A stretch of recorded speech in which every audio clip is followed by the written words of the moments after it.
Karen, does that that understanding or the example of Job, does that touch you in any way, or do you have another reading or a source that you want to share with us?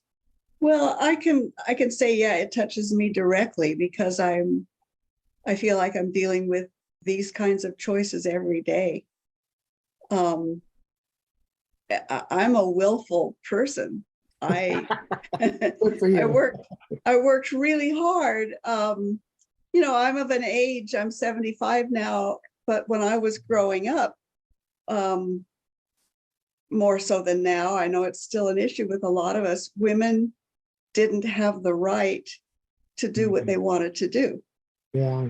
And I have a bunch of stories, from my youth that show how I was guided into various things that were not things that I was interested in, were not things that I would want to do. And when I finally, in my 30s, found a way to sort of carve out my own reality, it was still going against the grain. It was something that women didn't do, especially not at my age. And so I had to work really hard to prove myself and to feel like I had a right to be myself. And then I had a little career. Things changed for me. There was a car accident, there was illness. And by the time I got to celebrating life, You were a wreck. I was literally a wreck. But I was still trying really hard to be this person that I thought I wanted to do.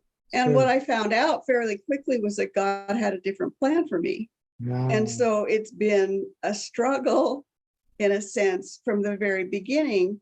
I will tell you, when I was diagnosed with MS was about a year after I joined the student program. And Dana looked at it for me. What was this about? And he said, mostly this is about the committing and actualization of surrendering your personal will to a God-aligned will. And I didn't have a clue what that meant. What is a God-aligned will? But I knew that I wanted a relationship with God. And once I started to make that connection, then through trial and error or a variety of ways, guidance, God began to show me what his will for me was. And it happened in little steps, a little bit at a time, still does. But what it took was for me developing this relationship and learning over time to trust it. And also, just Ron Roth talks about the experience of God, that we all want the experience of God. And I started to feel God's presence. And over time, that became more attractive to me than any of these other things I thought I wanted. And so for me, that's the essence of it. You have to seek God to begin with. And I say that knowing full well that if I'm seeking God, it's because God is seeking me.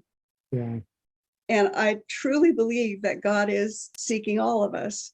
He wants all of us. He wants to hold all of us to his bosom, for lack of a better expression. And then you need to learn to trust. And that's very difficult for me. That's challenging because I never trusted anybody in my whole life. So here I am in my 70s learning how to trust.